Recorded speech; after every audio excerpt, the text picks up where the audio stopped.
Jasmine knew Twyla hated to wear clothes around the house, especially the bulky blue jeans and gray sweatshirt she had put on earlier to help, or more get in the way, when she was trying to help Jasmine move.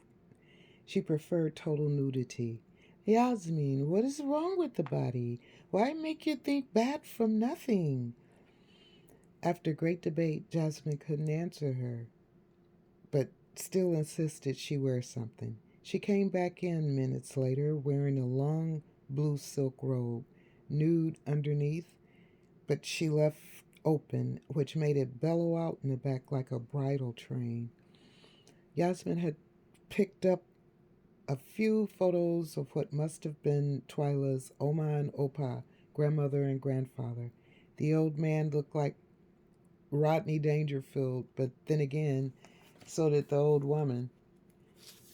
This mine tante and her man, Twyla said, taking the photo from Jasmine's finger and looking at it lovingly. She sat down on the mattress, causing two more pictures to spill over to the floor. Twyla, careful. You're dropping your photos in the dust, Jasmine complained, while picking the pictures up and blowing the dust that it had covered three of the photos. They had landed face down.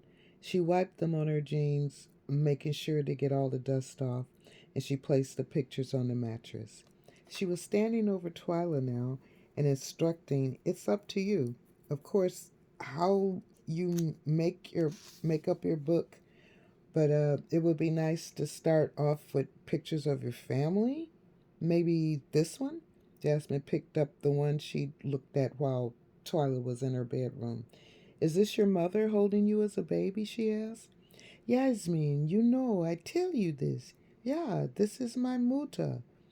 She de, she die, she die when I am 6 years old," Twyla answered after picking up the picture and lifting the sticky cellophane to place the photo in the center of a page.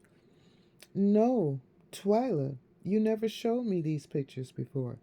I remember you speaking of your mother, but I never saw the picture," Jasmine said as she gazed down on the page after Twyla folded the cellophane back down over the picture. "Your mother was very beautiful," Jasmine said as she watched Twyla carefully search through the photos, fanning and flipping the dozens or so pictures spread out on the mattress. "What's wrong?" Jasmine questioned when Twyla mumbled something. "Yeah, the photo of mine papa. I don't see this," Twyla said, lifting the book from her lap and getting up from the mattress to check if maybe she were sitting on the photo.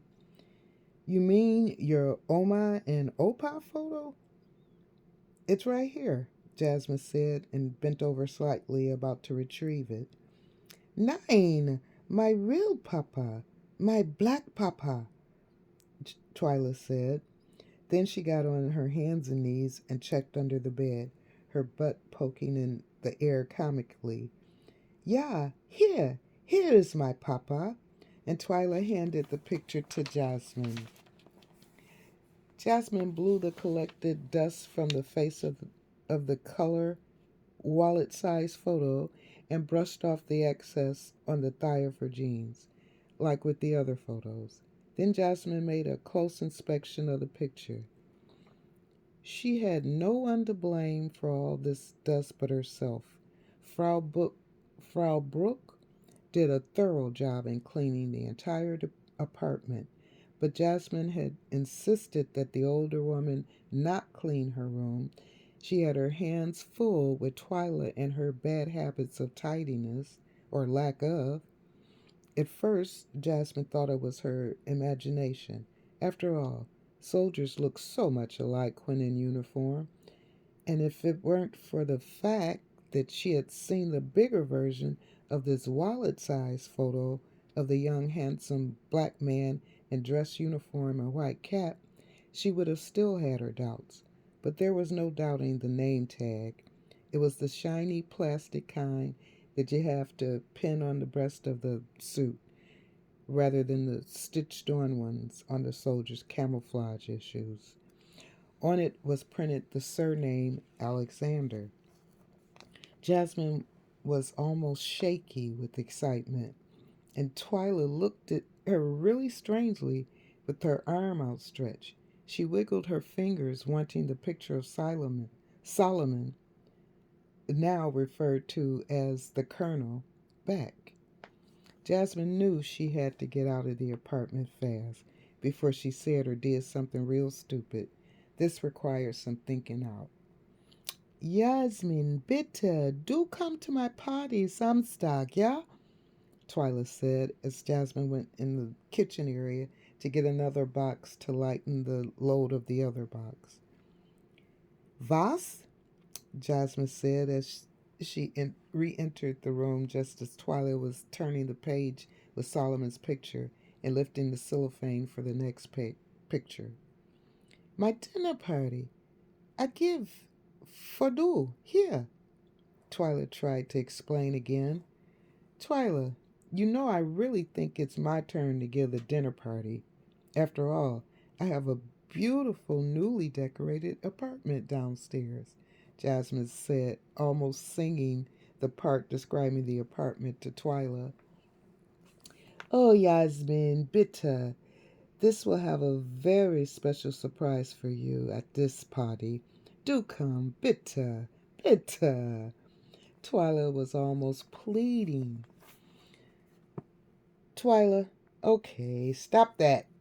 I'll be here Saturday at 5, Jasmine said, wondering what all the fuss was about and getting the last two boxes situated.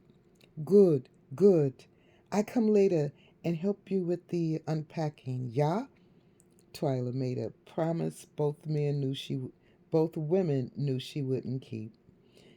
See you later, alligator, Jasmine said jokingly to the engrossed Twyla with still taking pains to put one photo on each page. Tschüss, Jasmine, Twyla said, half mumbling. Since Jasmine had the last two boxes, she used the elevator and managed to pull, slide, and kick the less heavy box down the carpeted hall. Once she stood in front of the door, she realized she'd left her keys upstairs and just stopped and took a deep breath, not wanting to blow a fuse over the stupid keys. For the next 3 days, Jasmine called Burgess, but she had to leave a message on their machine, and on the third attempt, she said that it was urgent that Burgess call her. When Jasmine checked for messages on the night of her party, the only message on her machine was from Jericho to tell her of a gig for Sylvester, which is New Year's Eve. She could call him back later, she reasoned. She thought she glanced something move in the coats that were piled on her bed. Convincing herself it was probably just one of the coats adjusting from the weight of the other coats, or gravity, or whatever, she returned to the dinner party. Just as she turned to leave, the phone rang. She didn't want to have this line disconnected as yet. The phone company said it would take 3 weeks to have her line installed downstairs, and she didn't want to be without communication. Even though Twyla offered her the use of her mobile phone until her line was active with her answering machine, this was more logical. Hello? Jasmine said, exciting, hoping it was Burgess. Yasmin, bitte, you must come. Come and see, Twyla called from the dining room.